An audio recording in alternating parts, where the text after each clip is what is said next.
ওই প্রেমে হইছে পাগল যেতে সোনার মদিনা।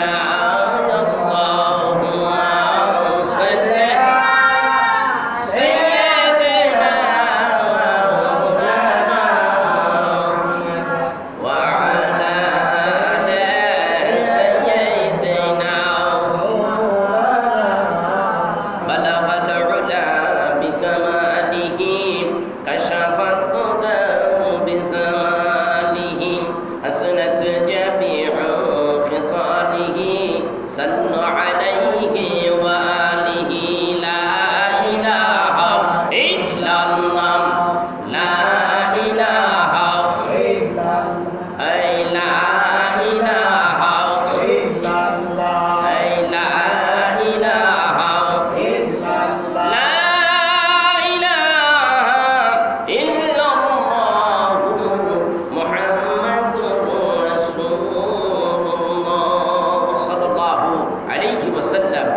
মহান রব্বুল আলামিনের দরবারে শুকরিয়া আদায় করি যে মহান রব্বুল আলামিন সপ্তাহের একটি শ্রেষ্ঠ দিন যাকে ইয়াউমুজ জুমআ ইয়াউমুল ঈদ বলা হয়, এমন একটি দিনে আমরা পবিত্র জুমার নামাজ পড়ার জন্য মসজিদে আসতে পেরেছি। মহান রব্বুল আলামিনের দরবারে শুকরিয়া আদায় করি আলহামদুলিল্লাহ। সেই রব্বুল আলামিন আমাদেরকে সৃষ্টি করেছেন সৃষ্টির পরে ৬০-৭০ বছর জিন্দেগি, এই জিন্দেগির পর আবার তিনি মৃত্যু ঘটাবেন।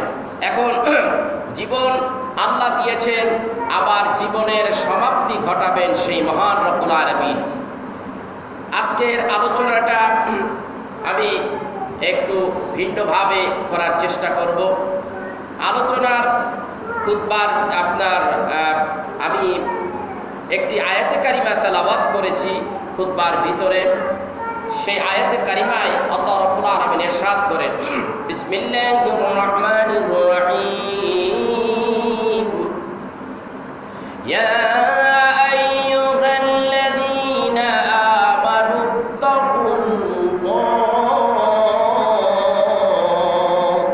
হাক্কা তুকাতিহি ওয়া লা তামুতুন্না ইল্লা ওয়া আনতুম মুসলিমুন।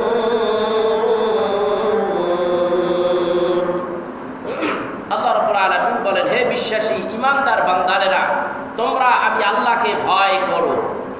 আল্লাহর ভয় ভীতি অন্তরে রেখে পৃথিবীতে যতদিন বেঁচে থাকবো এই ভয় ভীতিটা অন্তরের ভিতরে রাখতে হবে যে আমার রব্বুল আলামিন আমাকে সৃষ্টি করেছেন, সেই আল্লাহ রব্বুল আলামিন আমাকে চলার জন্যে একটি দিন ব্যবস্থা রেখেছেন এবং এই পৃথিবী যে কয়দিন আমি বেঁচে থাকবো তারপরে আমার মৃত্যু ঘটবে, সেই মহান রব্বুল আলামিনের হাতে, তার কুদরতি হাতে বান্দার হায়াত, বান্দার মৃত্যু।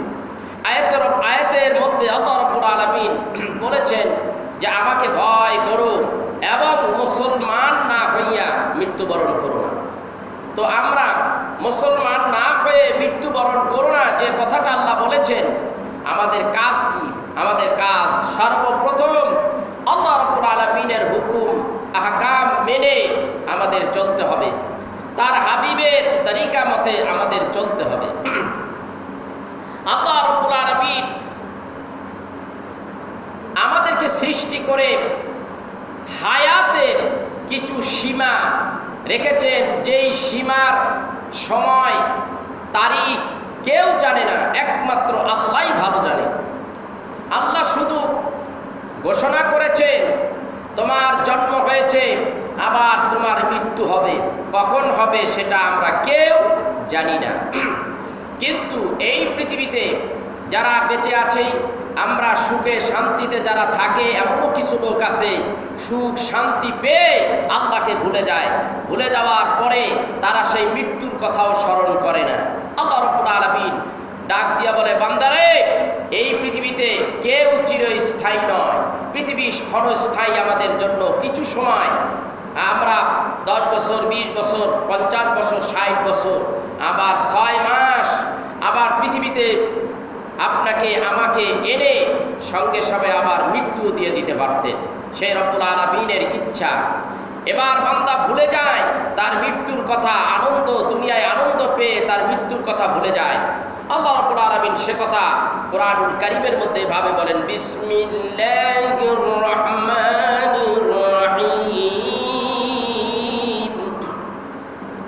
কুল ইন্নাল মাউতা আল্লাযী তাফিররুনা মিনহু ফাইন্নাহু মুলাকিকুম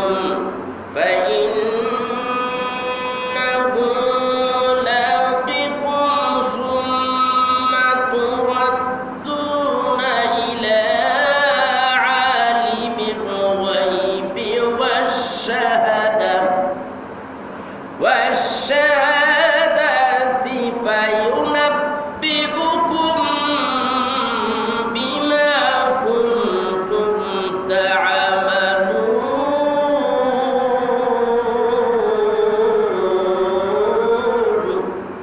আল্লাহ রাব্বুল আলামিন এই আয়াতে কারিমার মধ্যে ঘোষণা করে, বলো তোমরা যে মৃত্যু হতে পলায়ন করো সেই মৃত্যুর সাথে তোমাদের সাক্ষাৎ হবেই।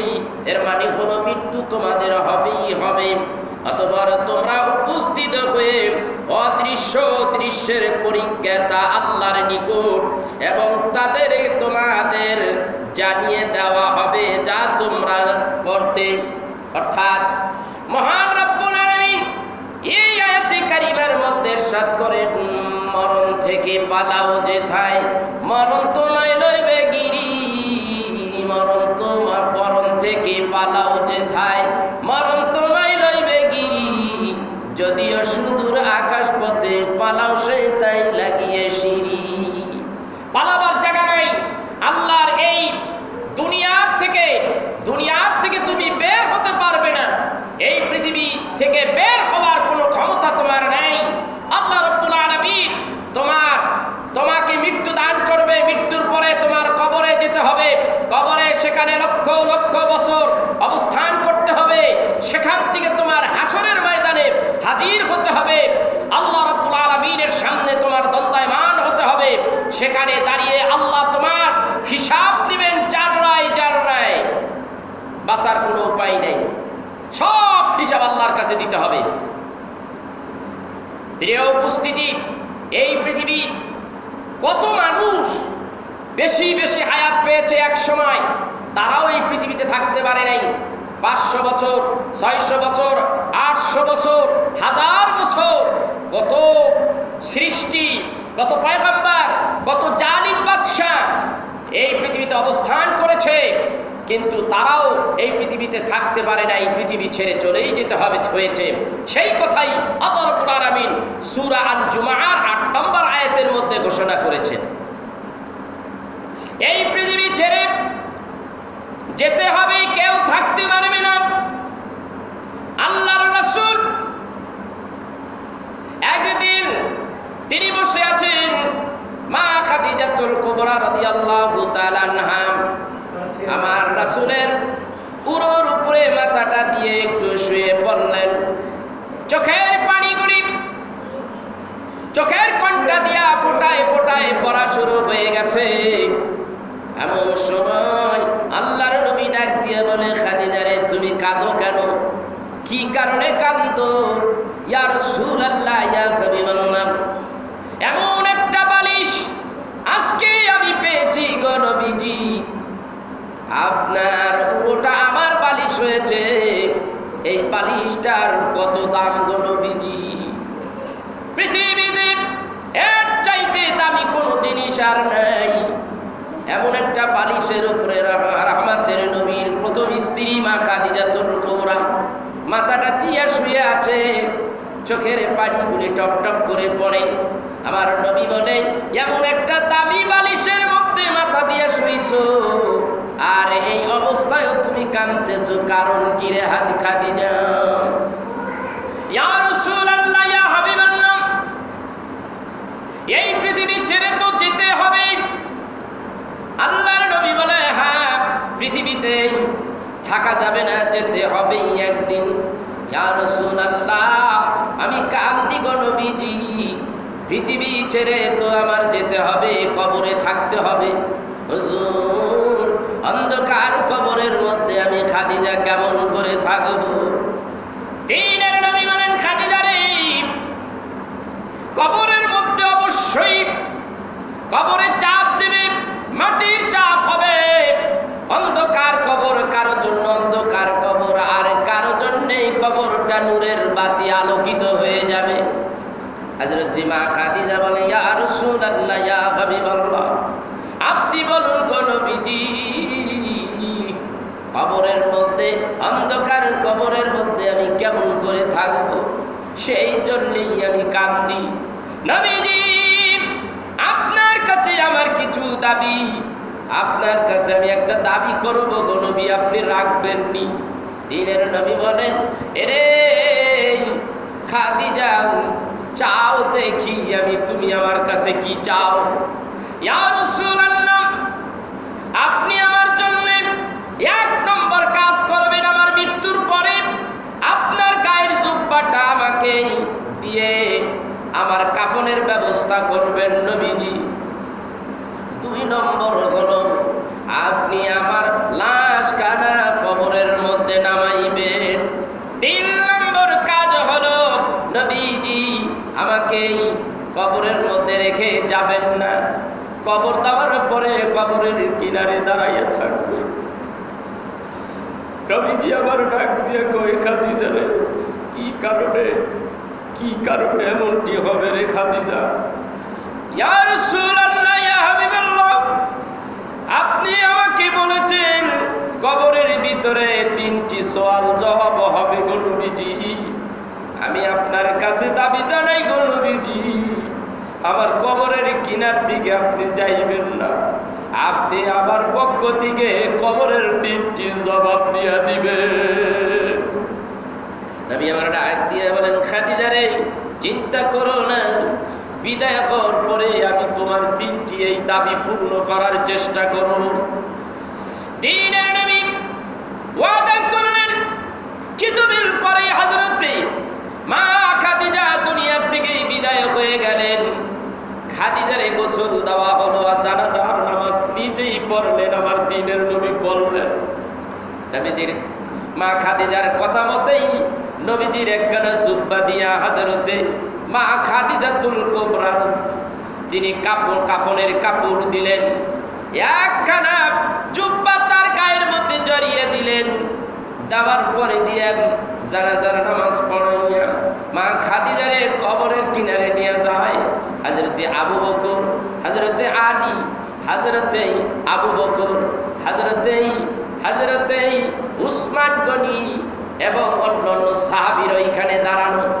কবর খনন যখন শেষ হয়ে গেল, আল্লাহর নবী ডাক দিয়া বলে, নিজে কবরের মধ্যে নামলেন আর বললেন, দে দে আমার খাদিজার লাশ আমি নবীর হাতে দেই। নবী নিজ হাতে মা খাদিজার নিজের লাশ কানা হযরতে রাসূল আরবি সাল্লাল্লাহু আলাইহি ওয়াসাল্লাম কবরের মধ্যে নামাইলেন। নামাইয়া হযরতে রাসূল আরবি সাল্লাল্লাহু আলাইহি ওয়াসাল্লাম কবরের ভিতর থেকে উঠে গেলেন। তারে কবর দেওয়া হলো, মাটি দেওয়া হলো, সবাই চলে যায়। আল্লাহর হাবিব ওখান থেকে সরে না। আবু বকর বলে, ইয়া রাসূলুল্লাহ, ইয়া হাবিবাল্লাহ, সব সাহাবীরা তো একে একে চলে গেছে গো নবীজি, আপনি কেন যান না গো নবীজি? আরে আবু বকর, তোমরা চলে যাও, আমি কেমন করে যাই? আমি খাদিজার লগে ওয়াদা করেছি, এই কবরের মধ্যে 3টি প্রশ্ন করা হবে, আমি আমার খাদিজার এই 3টি প্রশ্নের জবাব না দেওয়া পর্যন্ত আমি রহমতের নবী কবরের কাছ থেকে যাব না। একে একে সবাই চলে গেলেন। সবাই যখন চলে গেলেন, রাসূলুল্লাহ সাল্লাল্লাহু আলাইহি ওয়াসাল্লাম দাঁড়িয়ে আছে। এরই মধ্যে হযরত জিবরাইল হাজির। ইয়া রাসূলুল্লাহ, ইয়া হাবিবাল্লাহ, আপনি কেন এই কবরের কিনারে এইভাবে দাঁড়িয়ে আছেন? সব সাহাবীগুলি তো চলে গেছে গো নবীজি, আপনি কেন দাঁড়িয়ে আছেন গো নবীজি? দ্বীনের নবী বলেন, ইয়া জিবরাইল, আমি এখানে দাঁড়িয়েছি, এই কবরের মধ্যে আমার খাদিজার কবরের মধ্যে 3টি প্রশ্ন করা হবে। 3টি প্রশ্নের জবাব দেওয়ার জন্য আমি রহমতের নবী এখানে দাঁড়িয়ে আছি। আমার আল্লাহ ডাকতে বলেন, এরে জিবরাইল, আমার হাবিবরে জানিয়ে দে, আমার হাবিব খাদিজার 3টি প্রশ্নের জবাব আমার হাবিবকে দিতে হবে না। আমি আল্লাহর পক্ষ থেকে আমার খাদিজার 3টি প্রশ্নের জবাব দিয়ে দিয়েছি। এই হলো খাদিজা। মা খাদিজার অর্থে ইসলাম এত দূর এসেছে। ওই সময় আল্লাহর হাবিবের কাছে কোনো টাকা পয়সা কিচ্ছু ছিল না। রহমতের নবীর স্ত্রী, প্রথম স্ত্রী মা খাদিজা কোটি কোটি টাকা যিনি ছিলেন, সেই আরব নগরের একজন বিশিষ্ট শিল্পপতি, যার কোটি কোটি টাকা আল্লাহর হাবিবের কদমে দান করে দিয়েছেন রাসূলুল্লাহ সাল্লাল্লাহু আলাইহি সাল্লাম, যার অর্থগুলি 2 হাত দিয়া ইসলামের জন্য খরচ করেছেন। হযরতে মা খাদিজা কোনোদিন চা শব্দ করে নাই। এই হলো সেই খাদিজা। আজকে বিদায় হয়েছে, রাসূলের কাছে বিদায়ের বেলা একটি দাবি করেছে, ইয়া রাসূলুল্লাহ, আমার কবরটা আপনি কবরে আমার লাশ নামাবেন, আমার জানাজা এবং আপনার গায়ের একটি জুব্বা দিয়া আমার কাফনের কাপড় বানাইবেন, আর আমার মৃত্যুর পরে কবরের মধ্যে রেখে আসার পরে 3টি প্রশ্নের জবাব আপনি দিয়ে দিবেন, আমার পক্ষ থেকে আপনি উত্তর দিবেন। হযরতে রাসূলুল্লাহ সাল্লাল্লাহু আলাইহি ওয়াসাল্লাম এই জবাবের জন্য কবরের কিনারে দাঁড়িয়েছেন। আল্লাহ জানিয়ে দিয়েছেন, হাবিব, এই প্রশ্নের জবাব আমি আল্লাহর পক্ষ থেকে দিয়ে দিয়েছি, আপনার চিন্তার কোনো কারণ নাই। তাহলে কতটুকু ইসলামের জন্য নিবেদিত প্রাণ হইলে এতটুকু সম্মান আল্লাহর পক্ষ থেকে মা খাদিজা পেতে পারে। সেই জন্যই কবর একটি ভয়ানক জায়গা, যেখানে প্রত্যেকটা বান্দার উপস্থিত হতে হবে। রাসূলুল্লাহ সাল্লাল্লাহু আলাইহি ওয়াসাল্লাম জীবদ্দশায় তিনি বলে গেছেন, আশারে মুবাশশিরা অর্থাৎ 10 জন সাহাবীকে রাসূলুল্লাহ সাল্লাল্লাহু আলাইহি ওয়াসাল্লাম জান্নাতের সার্টিফিকেট দিয়েছেন। এই 10 জন সাহাবী জান্নাতি, তার মধ্যে একজন হযরতে উসমান গনি রাদিয়াল্লাহু তাআলা আনহু। সেই উসমান গনি জান্নাতুল বাকির মধ্যে তার কবর, আমি নিজে দেখে আসছি তার কবর। সেখানে তিনি ঘুমিয়ে আছেন। উসমান গনি পৃথিবীর থেকে বিদায় হওয়ার আগে উসমান গনির এমন একটা স্বভাব ছিল, তিনি ছিলেন কোমল হৃদয়ের অধিকারী। হযরত উসমান গনি রাত্রিবেলায় এশারের নামাজ পড়লেন, এশারের নামাজ পড়তেন তিনি, আর রাত্রি বাড়িতে যাইতেন না। এশারের নামাজ ওখানে পড়তেন, ওখানে ফজরের নামাজও পড়তেন। হযরত আলী বলেন, হাদিস শরীফের মধ্যে হযরত উসমান গনি রাত্রিবেলায় এশারের নামাজ আদায় করিয়া ওই জায়গায় বসে আছে। মসজিদে নববীর ভিতর থেকে সবাই বের হয়ে গেছে, আর কেউ নাই। হযরত আলী বলেন, আমি দেখি উসমান গনি ওখানে বসে বসে বিনাইয়া বিনাইয়া কান্দে। আমি আলী বের হয়ে আসছি। উসমান গনি মসজিদে নববীর ভিতরে বসে বসে কান্দে। ফজরের আযান হয়ে গেল, আবার সারাটা রাত পার হয়ে গেল, ফজরের আযান হয়ে গেল, নামাজ এসে গেল। নামাজ যখন এসে গেল, এমন সময় মুসল্লিরা সবাই যখন মসজিদের ভিতরে ঢুকতেছে, চাইয়া দেখে উসমান গনি রাত্রিবেলা এশারের নামাজের শেষে যেই জায়গায় বসে কাঁদতেছিলেন, ফজরের নামাজ পড়তে এসে দেখে ওই একই জায়গায় এখনো উসমান গনি কাঁদতেছে। নবীজি আমার জিজ্ঞাসা করে, কিরে উসমান, কি হয়েছে, কিসের জন্য কাঁদো ওই জায়গায়?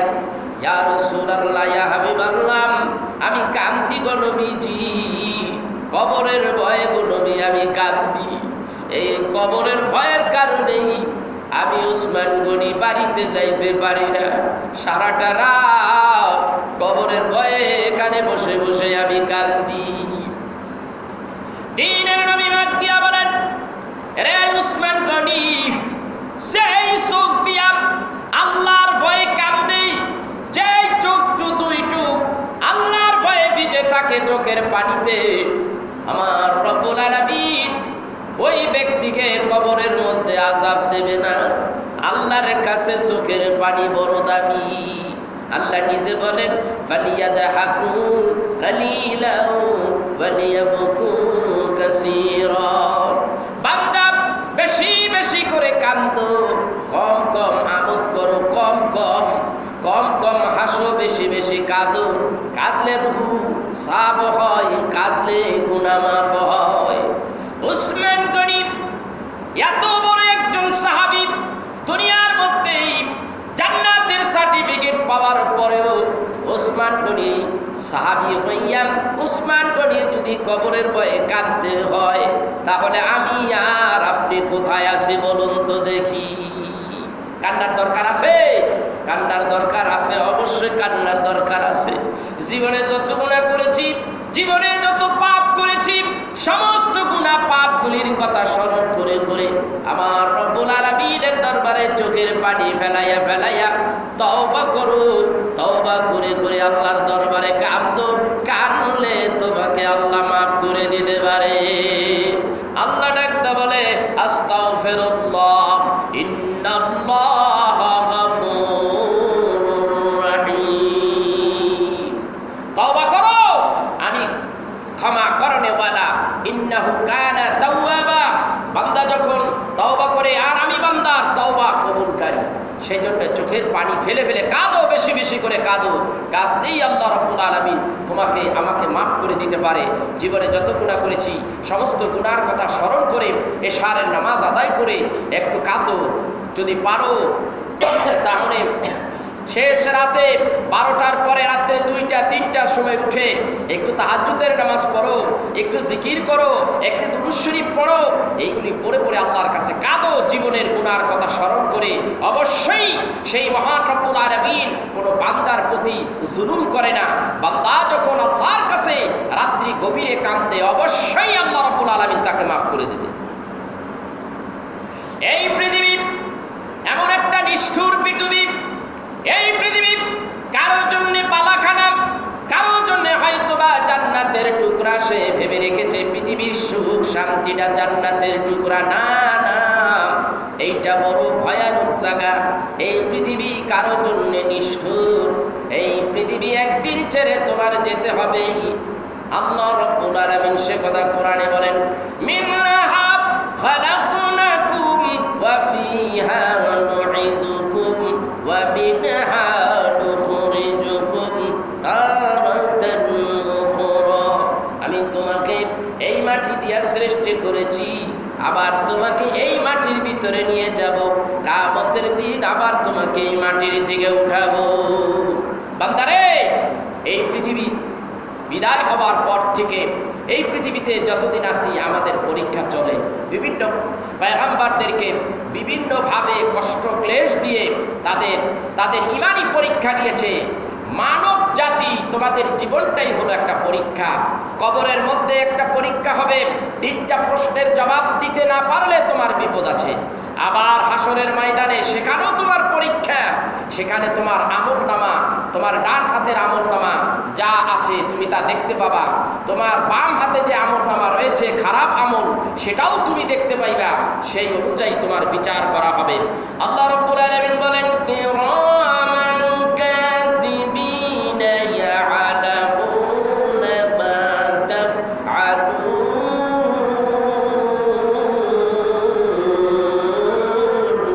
আল্লাহ রাব্বুল আলামিন বলেন, তোমার 2 কাঁধের উপরে 2জন সম্মানিত লেখক ফেরেশতা রয়েছে। তুমি যখন ভালো কাজ করবে, পুণ্যের কাজ করবে, ডান দিকের ফেরেশতা তা লিখতে থাকবে। আর যখন তুমি খারাপ কাজগুলি করবে, বাম দিকে আবার লেখা হবে তুমি খারাপ কাজ করেছো, তার রেকর্ড ফাইল তোমার বাম দিকে থাকবে। আর হাসরের ময়দানে তুমি ভালো করেছো, খারাপ করেছো, সেইগুলি তোমার নিজ চোখে দেখতে পারবে। নিজ চোখে তুমি দেখবে, তুমি শুনবে, তোমার আমলনামা তোমার হাতে বুঝিয়ে দেওয়া হবে। এই জন্যে কুরআন কারীমের মধ্যে এক জায়গায় বলেছে যে তোমাকে তোমার জাররা জাররা ফামাইয়ামাল মিসকালা জাররাতিন খায়রান ইয়ারা, তুমি দেখতে পাবে। তুমি খারাপ কাজ করেছো যারা পরিমাণ, তাও তুমি দেখতে পাবে। তোমার আমলনামা তোমার সামনে পেশ করা হবে। যখন আমলনামা এবং ভালো খারাপ এইগুলি যখন তোমার সামনে যখন হাজির করা হবে, সেই অনুপাতে আল্লাহ তোমাকে ভাগ করে দিবে। তুমি কোথায় যাবে, জান্নাতে যাবে না জাহান্নামে যাবে, সে কথা আল্লাহ রাব্বুল আলামিন কোরআনুল কারীমের আরেকটা জায়গায় বলেন, ইন্নাল আবরারা লাফি নাঈমিন ওয়া ইন্নাল ফুজ্জারা লাফি জাহিম। আল্লাহ রাব্বুল আলামিন বলেন, এরে বান্দা, তুমি যখন ভালো কাজ করেছো, নেক কাজ করেছো, পুণ্যের কাজ করেছো, এর বিনিময়ে আমি তোমার জন্য জান্নাত রেখেছি। যাও বান্দা, তুমি জান্নাতে চলে যাও। আর যখন তুমি খারাপ কাজ করেছো, খারাপ আমল বলে করেছো, পরের মাল লুটে খাইছো, সুদ ঘুষের সাথে লেনদেন করেছো, সারা জীবন মিথ্যা কথা বলেছো, ভালো কাজ করার তো বালাই নেই, মানুষের ক্ষতি করেছো, মানুষকে হয়রানি করেছো, মানুষের জায়গা জমিন জোর ভোগ করে খেয়েছো, তুমি মানুষের টাকা পয়সাগুলি ভোগ করেছো, অন্যায়ভাবে ভোগ করেছো, তোমার একটা কথার দ্বারা সমাজের মধ্যে অশান্তি সৃষ্টি হয়েছে। এমনকি যদি তুমি করে থাকো, কিয়ামতের দিন রব্বুল আলামিন তোমার হিসাব নিকাশ চুকিয়ে দেবে। ভালো কাজ করেছো, জান্নাতে যাও বেটা। আর ভালো খারাপ কাজ করেছো, যাও, তোমার জন্য জাহান্নাম অপেক্ষা করতেছে।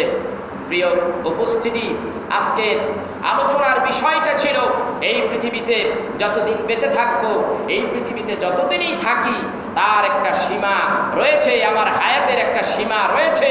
যে কোনো সময় আপনার আমার এই দেহের বডির ভিতরে যে রূহ রয়েছে, মালাকুল মউত আজরাইল এসে আপনার রূহটা সাকরাত করতে পারে, রূহটা নিয়ে যেতে পারে, আপনার মৃত্যু হয়ে যেতে পারে। সেজন্যে সদা সর্বদা তোমার মৃত্যুর কথা স্মরণ করতে হবে। আল্লাহর নবী বলেন, তোমরা মৃত্যুটাকে এমনভাবে জানো যেরকম দুইটি আঙ্গুল, যেরকম কাছে, যতটা কাছে দুইটা আঙ্গুল, এর চাইতে আরো বেশি নিকটে তোমার মৃত্যু। সেই জন্য সব সময় মৃত্যুর কথা তোমার স্মরণ করতে হবে। সেই জন্য আজকে আলোচনার বিষয়বস্তুটা ছিল, আমার এই পৃথিবী থেকে চলে যেতে হবে, পৃথিবীতে থাকা যাবে না। পৃথিবীতে যতদিন আছি, আল্লাহ হুকুম করেছে, ওয়ামা খালাকুতুল জিন্না ওয়াল ইনসা ইল্লা লিয়াবুদুন। আল্লাহ বলেছে, আমি জিন আর মানব জাতি, এই দুইটা জাতি সৃষ্টি করেছি আমি আল্লাহর ইবাদত করার জন্য, আমার দাসত্ব করার জন্য। সেজন্য এই দুনিয়ায় যতদিন আসি, আল্লাহর দাসত্ব তো করবই, আল্লাহর হুকুম আহকামগুলি আমরা মেনে নেব, রাসূলের তরিকায় জীবন যাপন করব, নিজের বানানো তৈয়ার করা রাস্তায় চলব না, নিজের মতে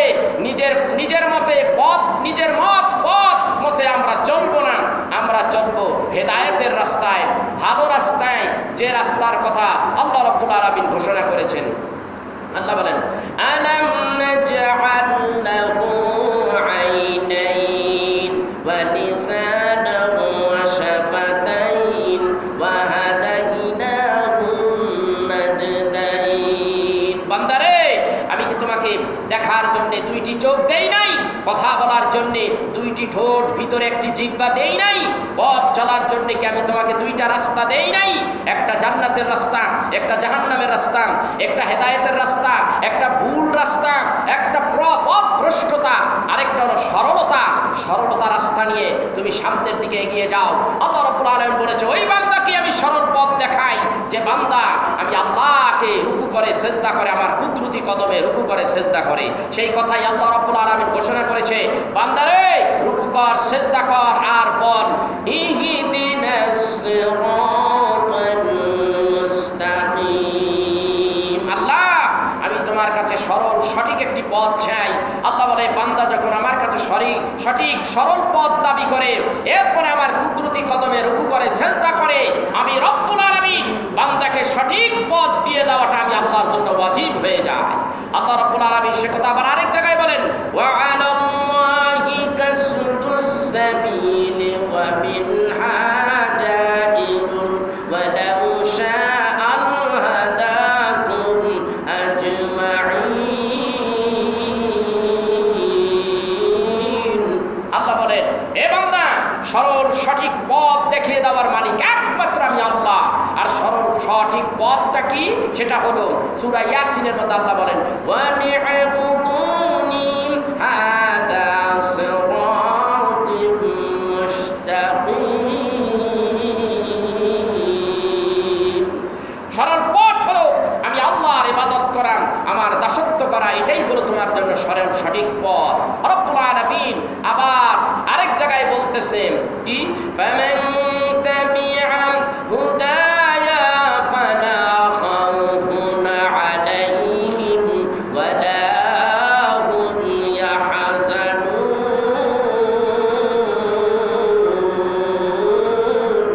আল্লাহ বলেন, যে ব্যক্তি আমার কথা, আমার যে কোরআন, আমার যে গ্রন্থ বান্দার কাছে যেটা পাঠানো হয়েছে, এই গ্রন্থকে যে মেনে নিবে, আমার আইনকে যে মেনে নিবে, আমার হাবিবের পথ, আমার হাবিবের তরিকা, আমার হাবিবের সুন্নাহকে যে আঁকড়িয়ে ধরবে, অবশ্যই সে কোনোদিন পথ ভ্রষ্ট হবে না, সে সঠিক পথে দায়েম কায়েম থাকবে। আর যেই ব্যক্তি আমার এই আইন, এই সংবিধান যে মেনে নিবে, আমি আল্লাহ রব্বুল আলামিন ঘোষণা দিলাম, লা খাউফুন, তাদের কোনো ভয় নাই, ওয়ালা হুম ইয়াহজানুন, তাদের কোনো চিন্তা নাই, তাদের কোনো চিন্তা নাই। এই পৃথিবীতে তার কোনো চিন্তা নাই, কিয়ামতে, আখিরাতে, কবরে, মিজানে, পলসিরাতে কোনো জায়গায় তার কোনো ভয় নাই, চিন্তাও নাই। আমি রব্বুল আলামিন তা ঘোষণা করে দিয়েছি। প্রিয় উপস্থিতি, সবাইকে বলবো একটা কথাই, আমার আলোচনা আমি শেষ করে দিচ্ছি একটা কথা বলেই, সেইটা হলো, এই পৃথিবীতে যখন আমি এসেছি, আমার পাশে আবার মৃত্যু, এই মৃত্যু শব্দটা কিন্তু আমার সাথে আবার রয়েছে। খুব শীঘ্রই যে কোনো সময় আমার আপনার মৃত্যু হয়ে যেতে পারে। সেই জন্য আমি যে আয়াতে কারিমা দিয়া শুরু করেছিলাম, সেই আয়াতে কারিমা তেলাওয়াত করে আমি শেষ করব। আল্লাহ বলেন, ইয়া আইয়ুহাল্লাযীনা আমানুত্তাকুল্লাহ হাক্কা তুকাতিহি ওয়া লা তামুতুন্না ইল্লা ওয়া আনতুম মুসলিমুন। আল্লাহ বলেন, হে বান্দা, বিশ্বাসী ইমানদার বান্দা, আমি আল্লাহকে ভয় করো, ভয় করার মতো ভয় করো। যার ভিতরে আল্লাহর ভয় আসে সে কি মিথ্যা কথা বলতে পারে? যার ভিতরে আল্লাহর ভয় আছে সে কি পরেকে ঠকাইতে পারে? যার ভিতরে আল্লাহর ভয় আছে সে করতে পারে? যার ভিতরে আল্লাহর ভয় আছে সে কি ঝগড়া ফ্যাসাদ করতে পারে? যার ভিতরে আল্লাহর ভয় আছে সে কি নামাজ ছাড়তে পারে? যার ভিতরে আল্লাহর ভয় আছে তার বিবিকে বেপরদায় রাখতে পারে? যার ভিতরে আল্লাহর ভয় আছে সে কি রমজানের রোজা ছাড়তে পারে? এক কথায়, যার ভিতরে আল্লাহর ভয় আছে সে দুনিয়ার কোনো ফ্যাসাদ, কোনো ফায়সার কাজ সে করতেই পারে না। অবশ্যই সে একজন মুমিন। আর মুমিন বান্দা হলো, তার কাজ হলো আল্লাহর পথে, রসুলের মতে, ওলি আল্লাহদের সাথে জীবন যাপন করা। তাহলেই আমাদের জীবনটা সুন্দর হবে। প্রিয় দর্শক, আজকে এই জুমায়, এখন জিলকদ মাসের শেষ জুমা, এটা এখনো চাঁদ ওঠে নাই জিলহজে। খুব শীঘ্রই, সম্ভবত আগামীকাল অথবা পরশুদিন জিলহজ মাসের চাঁদ উঠে যাবে।